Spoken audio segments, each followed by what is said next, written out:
That's right. It's In the Garden with Master Gardener, Carolyn Baldwin. She's taking all your calls, 622-9622, 352-622-9622 if you want to talk to the Master Gardener, Carolyn Baldwin, just like I'm about to do. Carolyn, good morning. Good morning. Good morning, Tom. How Carolyn, are you? it's cold out there. It's chilly out there. But it still hadn't froze yet. No. We're late for a freeze, aren't we? We are. We are, yeah, because usually we can expect, well, I mean, we've had, what, 2 little frosts, I think? In some places, but not widespread. Been hit and miss. Yeah, it's like, you know. It hadn't. I looked, the coldest day of the year so far on record with the National Weather Service, which means here at the airport. Right. The coldest day on record so far is 37 degrees. What's for this year? Right. For now, this, which means up at my house it was about 33, 34. Right. Because I had ice on my window one morning. Independent, yeah, if you're out in some of the outlying areas, the low areas. But yeah, no freeze yet. No, right. No. And my dogs, we just gave them baths, just gave them flea treatments. And even with the flea treatments in the bath, because of how dry it's been, and there's been no freeze, the fleas are there. The fleas are not. The fleas are happy, and the dogs are not. Right, and that's this time of year when when we're really dry, the fleas pop out. Right. Yeah, once the rain stops, the fleas go away and the mosquitoes start. Right. So we need a hard freeze to get rid of them.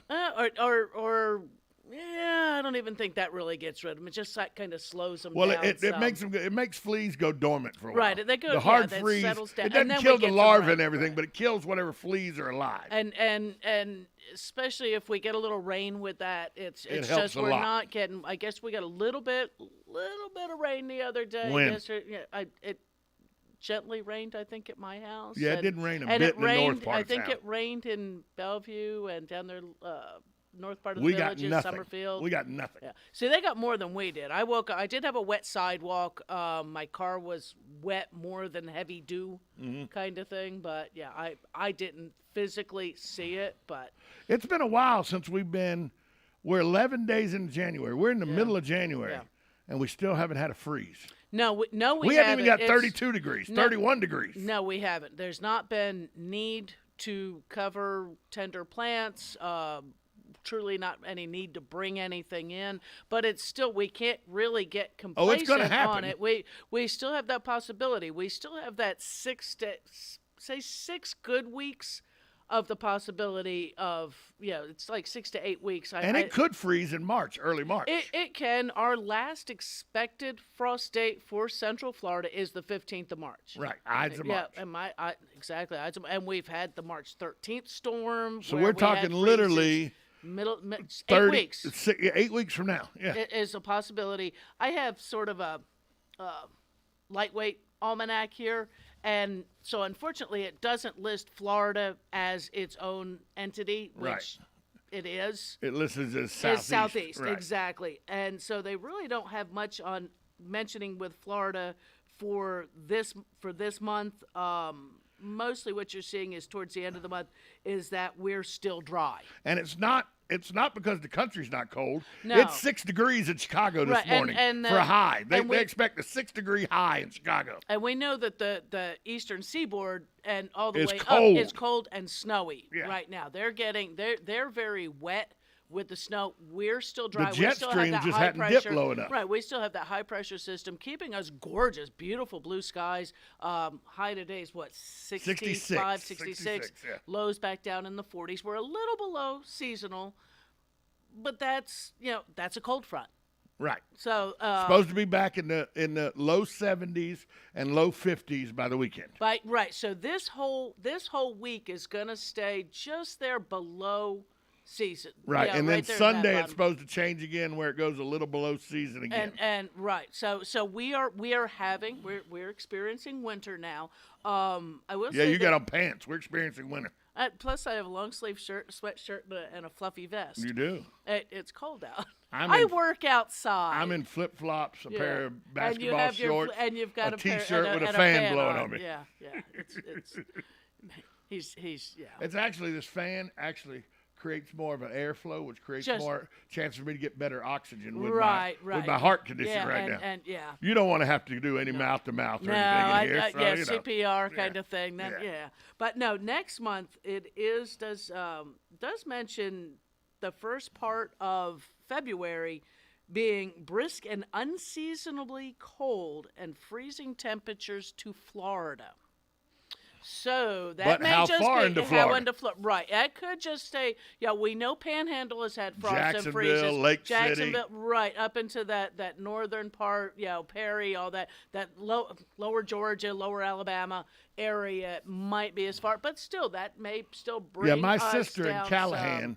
In Callahan, they've been below freezing twice this year. Right. And But so usually by this time of year, it's they've been 3, 4, below 5, freezing 6, 4, 5, 6 times. Right. Yeah, once every other week kind of Right. thing. Yeah, day or two. So we still are in that. It is still wintertime. People still look at me like I have two heads. Look at the calendar. Spring doesn't start Till March. So it officially is still wintertime. We are still having short days, long nights, lower humidities, lower nighttime temperatures. Daytime temperatures have been gorgeous. Hey, this is why I live in Florida. They still don't have double-digit below freezing in Atlanta yet this year. Right. So They've only been below 32 degrees 9 times in Atlanta this year. And winter usually starts in Atlanta early October. Yeah. and that's and actually even the northeastern portion of the country, they really only got snow here come the first after Christmas into this new part of the year. Thanksgiving, Christmas is always very mild. Yeah, but this year it has been. Last couple of years they've actually been snowed. They're in worried on some about of a those. superstorm though. Yeah. Coming this weekend. Yeah. They worry about one of those super bombs or whatever they call whatever it. they call that thing. Yeah, where it's basically a winter hurricane. Yeah. Accompanied by, and that's not a pleasant thing. No. I wouldn't want. I wouldn't want 100 mile an hour, 105 mile an hour winds with snow. No. And remember how many inches of water make up an inch of snow. Yeah. So that's a lot, especially when it begins to melt. Yeah, I wouldn't want that. But because of the mildness, a lot of people have a false sense of security, I think, about their foliage. Yeah, exactly. If with what happening this week, being cooler, not being detrimentally cold to your landscape, your plants will actually begin to acclimate a little bit. So if we have a couple weeks of this to where the temperatures, instead of being up into the 86, 87 degrees, we're back down into that 72 degree temperatures.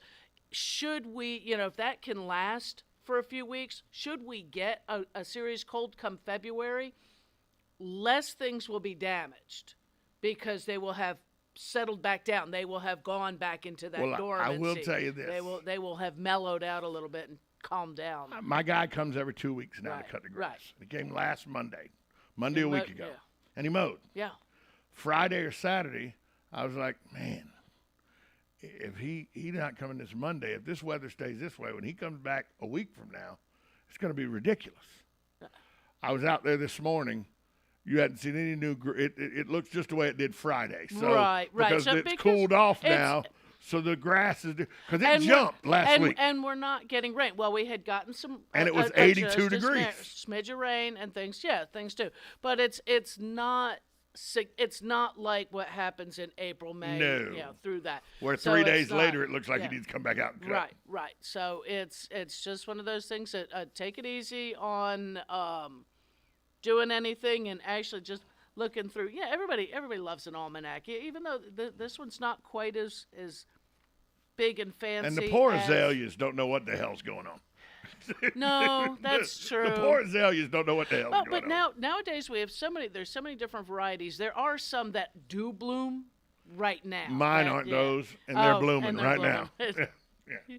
I got the old big bush school, azaleas with the big pink azaleas and all, and the big white ones, and they're starting to bud because they don't know what the hell's going on. Budding is okay because they begin. It's middle of January. Right. The buds come on. Yeah, but some of them, these are some of the big buds where they're going to open. They're getting ready within the next week or so. Yeah, they might be a little bit early, but you know what? Hey, maybe you'll have had your bloom before the rains happen and knock them all off of there anyway. Well, and now will azaleas rebloom?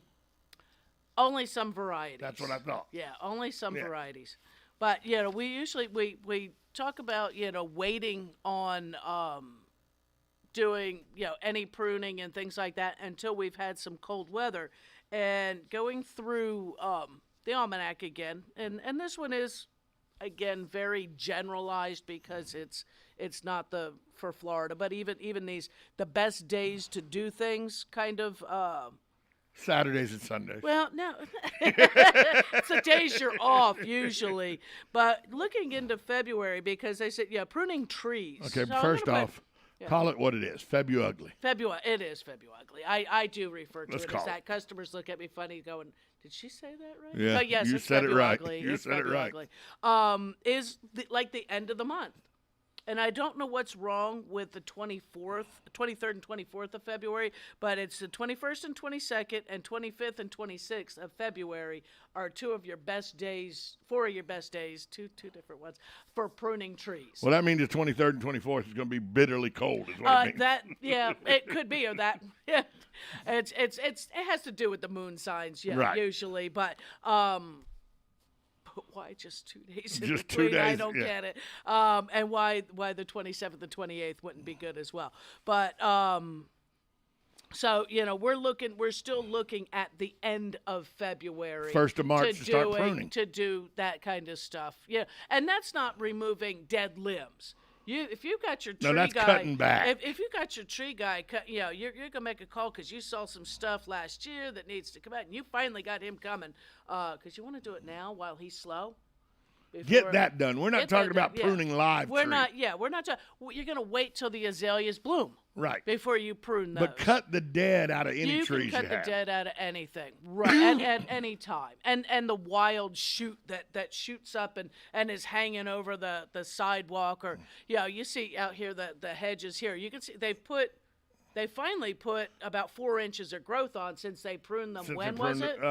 2 months ago. Two and a half 3 months ago. Yeah. And there's a couple shoots that are a little high. They're growing much slower than they did in the summertime. Right. You can tell that. But on those couple little high shoots, if this was at my house, I might go out there with my hand snippers and go clip, clip, clip. It's about 6 pieces. Yeah. It's not pruning them. No. It's just removing something that doesn't quite match up to the rest of the height. So, that kind of stuff, you can do that at any time. I'm going to make some suggestions. If you are getting out and doing that, wear your sunglasses or safety glasses. We'll talk about why you're saying that in a moment. But let's take this phone call real quick. Good morning. You're on with Master Gardener Carolyn Baldwin. Oh, hey. I guess it's me. Yeah. Yep, that's you. Hey, name's Tom. Live here in Ocala. Uh-huh. A couple unusual questions. Okay. Have a place up north. Brought some wildflowers with me, seeds. Uh-huh. And northern wildflowers, and grew a lot of foxglove. Will that grow down here? It will for a short season. It's not. They're biannual. Yeah. They're biannual, so that's the problem. Right. I think. And I think so too. Is that when our summers hit on some of the more northern type plants, the amount of rain, the high humidity, and the temperatures that just stay consistently 92 degrees or and whatever. Our summer hits the last week of March. Well, no, summer doesn't hit until April or May, but that's spring in March. So it might be iffy. I've heard some of the gardeners say that they had to grow them down here, but I just it's iffy, one of those. I guess. It's iffy. It would be one of those things. I think I would try to start them in containers versus trying to start them just out in the garden, just direct seeding. Okay. Yeah. All right. Well, that's what I was going to do. Yeah. Do that first. And another real odd question, which I really haven't gotten a good answer for. Okay. Are Boston ferns edible? I wouldn't say so. Okay. Chickens like them. Well, but that's a little different. I mean, animals can eat things. I noticed that I've gotten the dried up pieces of Boston fern accidentally in the mouth, and it'll make you choke. So, not for human consumption. I mean, if the birds if chickens are munching on them, and if they're in the landscape, it's probably not a Boston fern. It might be, one of the other, because Boston ferns is usually we put in a hanging basket. when we moved in here, there was 10 little, poor looking little Boston ferns. I felt sorry for them. Uh-huh. So I put a little fertilizer on them. We have an acre and a quarter. Felt sorry for them, water them a little bit. I now have an acre and a quarter of Boston ferns. Yeah, it's not Boston fern. 10 plants. It's not Boston fern. Oh, okay. No, there's some native. There's the, native ferns that look very much like Boston fern, and then there's the sword fern. I think it's a sword that is actually very similar. Kimberly queen fern. They're not truly the Boston fern. The Boston fern is one, and of course you can't see it unless if we're up on YouTube. Is I'm making hand gestures. Is one that we put in a hanging basket because it'll come up and it'll crepe come myrtle over. almost. Yeah. It'll fall over. It'll look like a ball when it's in a hanging basket almost. Because it'll get nice and fluffy. Yeah, it's got nice and fluffy. The other one sort of stands straight up. This one's straight up, anywhere from a foot to 2.5 feet. That's definitely a sword fern. Yeah, that's more of a sword fern. One of the native ferns or somebody's planted. And they're like kudzu in Florida. If you let them grow, they'll go. Yeah, they will. And you must have a nice shaded. Yeah, just start. And when you pull them out, you'll notice the baubles all on the ground. You got to pick those up. Yeah, you got to pick them up too.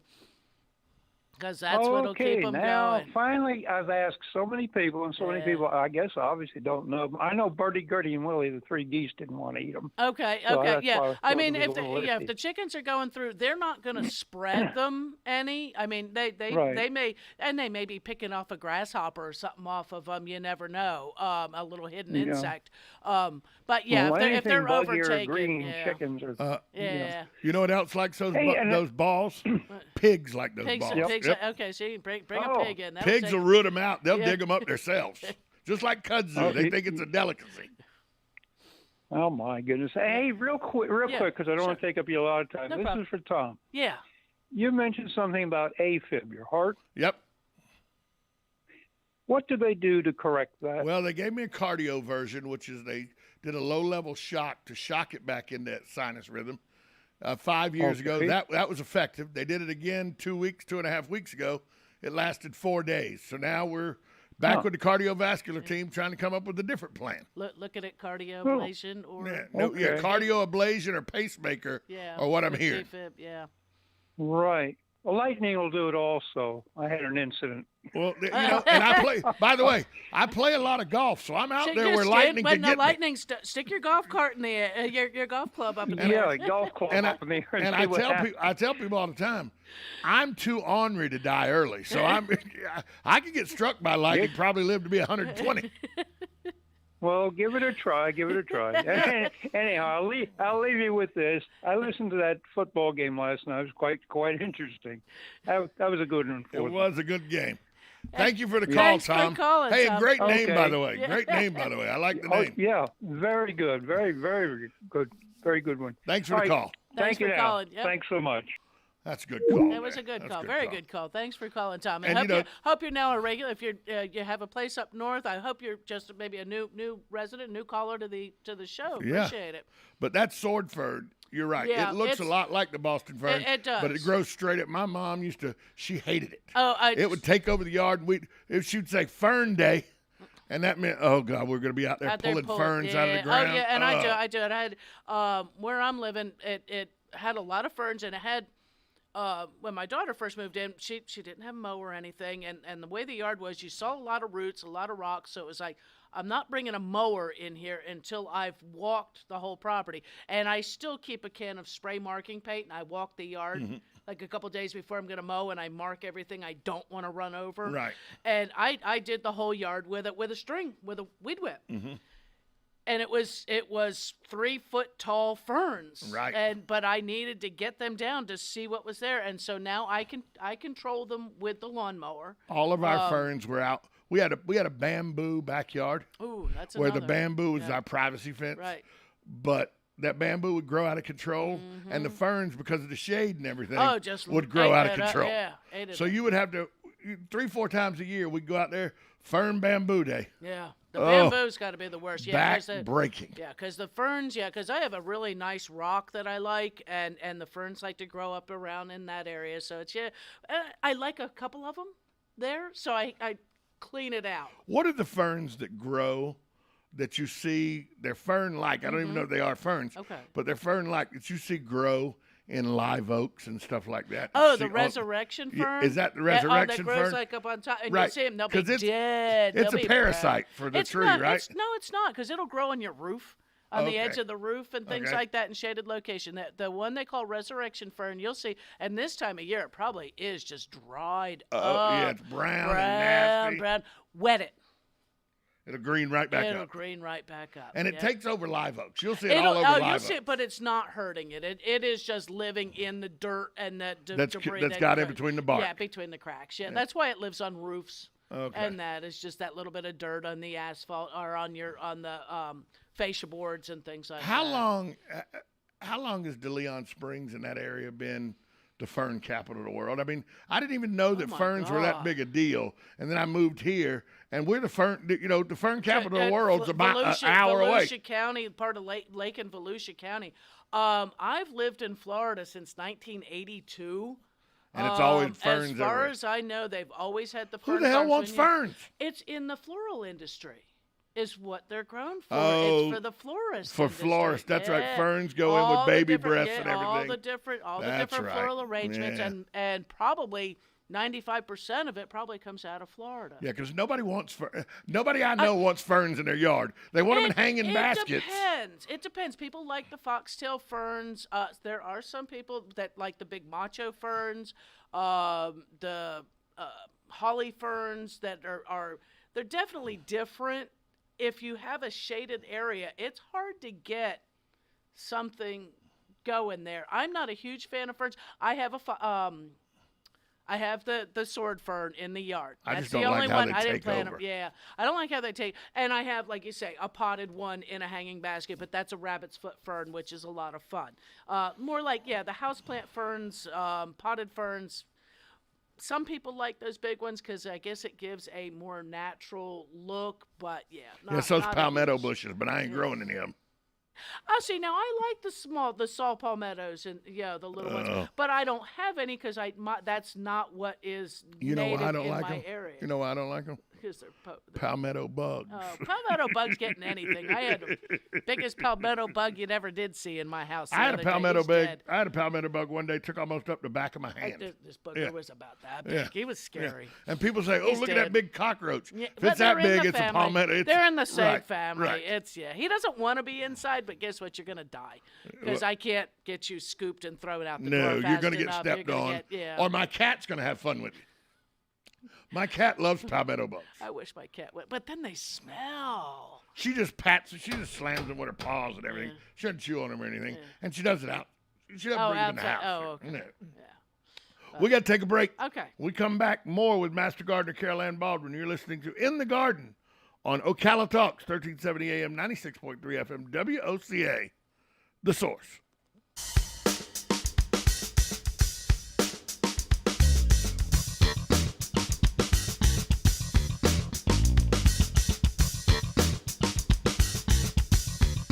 Broadcasting from the Ocala International Airport, this is WOCA AM, W242CA FM, Ocala, 1370 AM, 96.3 FM, The Source. USA Radio News with Lance Pride. CDC Director Rochelle Walensky said the agency will release the distinction between those who died from COVID and those who died with COVID. She was recently asked the question and had no answer. More than 800,000 deaths linked to COVID died from the virus or other comorbidities. North Korea fired a suspected ballistic missile into the Eastern Sea on Tuesday. The detection comes less than a week after Pyongyang fired what it claimed to be a hypersonic missile. Russia and the United States discussed Ukraine frictions and European security talks in Geneva with no signs the two sides had narrowed their differences. Pentagon spokesman John Kirby. Forced posture by the Russians in the border areas around Ukraine. If the Russians are serious about